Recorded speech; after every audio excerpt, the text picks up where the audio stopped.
Ada juga yang tidak percaya, benar tuh jangan-jangan pakai pewarna gitu. Lalu kita tunjukkan bahwa ini kalau dikasih air itu akan menjadi biru gitu ya. Dan kemudian mereka tertarik karena warnanya yang cukup eksotik dan juga aneh juga ya kan gitu kan. Kalau kamu butuh info update seputar peluang usaha, serba-serbi bisnis kuliner, inspirasi bisnis, dan kisah sukses pelaku usaha, stay tune di channel YouTube TV Bisnis. Video ini dipersembahkan oleh Dikemas Rumah Kemasan, Your Creative Packaging Solution.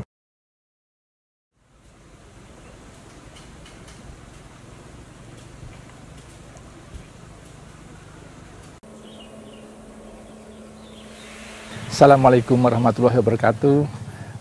Nama saya Erista Adi Setia. Saya sebagai founder di Erista Garden. Erista Garden ini berdiri sejak tahun 2015. Dan alhamdulillah sekarang berkembang menjadi unit usaha di bidang resto dan taman. Alamat Erista Garden ada di Jalan Kaliurang, kilometer 17, Dusun Demen, Desa Pakem Binangun, Kecamatan Pakem, Sleman, Yogyakarta. Sebenarnya saya punya latar belakang di dunia industri ya. Sejak dulu saya bekerja di industri, sudah hampir 20 tahun waktu itu. Nah kemudian kebetulan saya itu punya hobi untuk tanam-menanam begitu, terutama menanam bunga. Nah dari hobi itu kemudian saya berusaha untuk bagaimana sih kalau hobi saya itu saya kembangkan menjadi sesuatu yang memberikan nilai gitu. Ya, jadi saya kemudian sambil bekerja, saya kemudian mencoba untuk meng-create value gitu ya dari hobi ini dengan cara membuat taman di sini. Ya, jadi tujuannya adalah untuk menjual tanaman yang jadi hobi saya. Tadinya hanya saya simpan, kemudian saya jual. Itu awal mulanya begitu. Ya. Sebetulnya karena saya memang waktu itu hanya menyalurkan hobi, jadi saya membuat satu limasan dan taman itu sebetulnya sebagai bentuk saya itu kalau saya beli tanaman di tempat-tempat lain itu kok hanya seperti toko gitu ya. Sebenarnya taman itu harusnya kan kalau kita beli tanaman itu kan ingin tahu contohnya kayak apa, ingin menikmati tanamannya gitu. Nah di tempat-tempat lain itu kok saya misalnya datang kemudian mau beli tanaman apa, setelah selesai pulang gitu, tidak bisa menikmati. Lalu saya kemudian membuat taman ini supaya orang bisa menikmati tanamannya, tidak hanya membeli saja. Nah awalnya begitu. Nah setelah kita buat taman di sini, ternyata ada beberapa rombongan yang datang untuk gathering ya sama, apakah itu dalam bentuk rapat ya, terutama pada awalnya itu adalah para mahasiswa. Ya apakah pengajian dan ada kegiatan-kegiatan mahasiswa di sini. Lama-lama kok makin banyak yang datang, kemudian kita menyediakan catering, begitu seterusnya sehingga tahun 2017 kita resmi membuka rumah makan atau resto lah di Taman Erista Garden ini, begitu ya. Sebetulnya pada awalnya itu kayaknya kok berat ya gitu, karena kebetulan lahan kita itu jauh ya dari lokasi, maksudnya jauh dari kota, yang kedua jauh dari jalan, yang ketiga jalannya juga nggak bagus gitu kan, bukan jalan aspal gitu, dan waktu itu di sini kan hanya sawah sempit di pinggir sungai gitu. Jadi saya tadinya ya tidak kepikiran akan menjadi seperti sekarang, hanya saya akan berusaha dengan hobi saya ini saya jalankan gitu, itu aja. Dan saya ingin menikmati atau mendesain taman ini sesuai dengan hati saya gitu loh, hati nurani saya ingin membuat taman yang fresh gitu buat orang untuk datang. Nah, yang mendukung di sini adalah karena tempatnya itu sepi, jadi kelihatan lebih alami. Makanya kemudian saya membuat slogan di Erista Garden itu adalah asri dan alami gitu. Jadi supaya ya orang yang kesini itu menyatu dengan alam gitu. Jenis bunga yang kita kembangkan, yang pertama pada awal kita mengembangkan bunga pentas lanceolata. Jadi bunga pentas ini bentuknya seperti bunga asoka, tapi bunganya lebih banyak. Kenapa saya pilih itu? Karena bunga ini tahan panas. Yang kedua itu termasuk perennial, artinya bunga itu berbunga terus, tanaman itu berbunga terus gitu. Jadi ada beberapa tanaman yang setelah berbunga kemudian mati gitu ya. Nah, ini berbunga terus gitu. Jadi warnanya juga banyak gitu ya, macamnya ada yang putih, ada yang pink, ada yang merah gitu. Sehingga saya merasa itu cukup baik. Sehingga di sini memang kita mengembangkan bunga pentas ini dan saat ini memang belum banyak lapak yang mengembangkan bunga pentas ini. Yang kedua adalah begonia balinea karena memang ini juga tahan panas. Yang berikutnya adalah karena warna bunganya itu bright begitu. Jadi kalau kita hamparkan itu warnanya menjadi bagus. Lalu kemudian kita kembangkan bunga-bunga yang lain. Nah, pada waktu kita mengembangkan resto, kita kemudian menyusun menu, itu kita kemudian berpikir bagaimana kita mengkaitkan antara bunga itu dengan menu. Gitu. Lalu muncullah ide salah satu bunga yang sebetulnya itu bunga yang umum di pedesaan itu ditanam bahkan liar, yaitu bunga telang atau Clitoria ternatea. Nah, bunga telang ini yang kemudian karena mengandung antosianin yang berwarna biru, lalu kita berusaha ramu menjadi suatu menu yang khas di Erta Garden, yaitu dengan nasi birunya. Nah, lalu kemudian kita juga punya minuman yang basisnya adalah basis bunga telang. Kita sekarang juga kembangkan ada es krim ya bunga telang, ada puding bunga telang. Jadi kita mengembangkan dari bunga telang itu.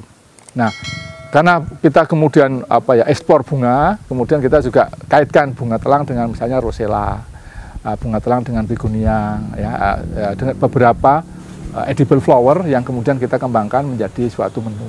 Yang ini kita kembangkan terus ya, karena edible flower saat ini belum banyak dikembangkan di Indonesia ya, terutama untuk menu di resto begitu. Ciri khasnya dari kita jadi makan. Sebetulnya ini kita mengalir, jadi pada waktu kita lihat di taman, kemudian memang kalau kita punya lokasi dan hanya taman bunga saja, orang menjadi merasa kurang lengkap karena salah satu tujuan destinasi dari suatu rombongan atau suatu keluarga begitu itu biasanya mereka ingin ke suatu tempat yang enak kemudian makan bersama di situ. Ada acara sesuatu juga mereka akan acara bersama begitu. Dan pada waktu awal banyak sekali yang datang ke sini kemudian dia membawa makanan gitu. Jadi dari luar. Dan itu rasanya nggak praktikal gitu karena bawa-bawa tempat dus gitu ya. Lalu mulai kita kemudian diminta untuk bikin lah, maksudnya catering ada waktu itu ya. Jadi kalau ada tamu kemudian kita masakkan, jadi tamunya tidak repot gitu membawa. Nah, lama-lama itu kemudian kita kembangkan. Jadi ini suatu proses yang mengalir dan ternyata ini menjadi suatu kombinasi yang baik ya. Kita buat istilahnya adalah kuliner dengan garden begitu ya. Baik, jadi sebetulnya ini ada suatu penelitian penelitian ini dibuat oleh salah satu sahabat saya namanya Dr. Abdullah Muzi ya. Jadi beliau adalah rekan saya yang memberikan masukan bahwa bunga telang itu mempunyai khasiat yang baik ya. Beliau adalah seorang dokter yang memang khusus di bunga telang gitu. Jadi beliau sangat tahu apa yang ada di dalam bunga telang itu. Lalu beliau memberikan saya jurnal-jurnalnya hasil penelitiannya bahwa ternyata bunga telang itu sangat bermanfaat di satu sisi untuk kesehatan, di sisi yang lain dia memiliki karakteristik yang spesifik karena mengandung banyak sekali jenis antosianin. Antosianin adalah pewarna makanan ya. Pewarna makanan yang warnanya itu akan berubah kalau pH-nya berubah. Jadi misalnya kalau pada pH atau kondisi keasamannya itu normal ya, jadi tidak asam gitu, itu warnanya biru. Tapi kalau diberi lemon misalnya, itu menjadi kemerahan atau ungu. Jadi dari situ kemudian kita membuat cara misalnya kita punya lemon telang lemon yang warnanya jadi ungu gitu ya, atau mungkin telang degan yang warnanya tetap biru, atau telang susu yang tetap biru. Jadi kita buat kombinasi seperti itu begitu ya. Alhamdulillah selama ini pertama kali pada waktu konsumen datang mereka biasanya tanya ini apa gitu kan, bunga telang itu apa, oh biru, bentuknya kayak apa, lalu kita tunjukkan tanamannya, lalu ada juga yang tidak percaya, benar tuh jangan-jangan pakai pewarna gitu, lalu kita tunjukkan bahwa ini kalau dikasih air itu akan menjadi biru gitu ya, dan kemudian mereka tertarik karena warnanya yang cukup eksotik dan juga aneh juga ya kan gitu kan. Sebetulnya nasi biru itu sudah banyak dijual kalau di Malaysia itu namanya nasi kerabu ya, juga sama menggunakan bunga telang, cuman di sini memang belum banyak, sehingga kita kemudian menambahkan itu supaya ada sensasi yang beda lah di alhamdulillah dari hari ke hari itu sambutan dari masyarakat sangat baik ya, sehingga kita bisa berkembang lebih baik lagi begitu ya.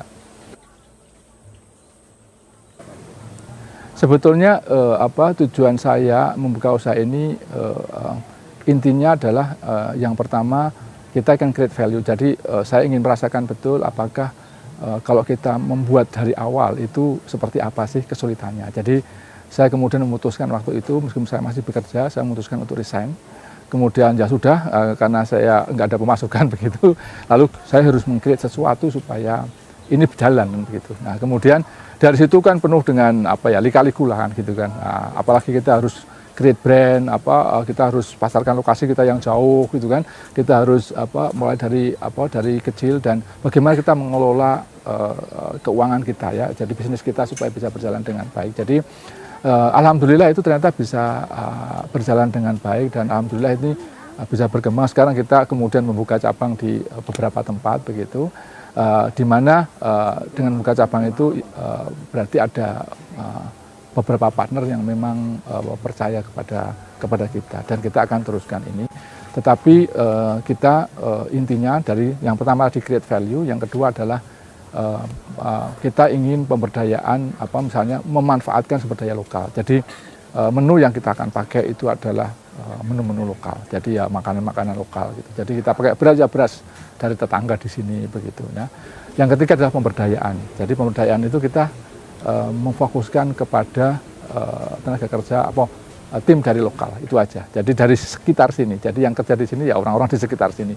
Kalau kita buka cabang di tempat lain ya yang bekerja ya orang-orang di dekat sana begitu yang kita lihat. Yang mudah-mudahan ini bisa memberikan kontribusi juga bagi masyarakat sekitar, dengan kita juga membeli bahan baku dari mereka, bersama-sama kita hidup bersama, menciptakan value demi kesejahteraan bersama begitu.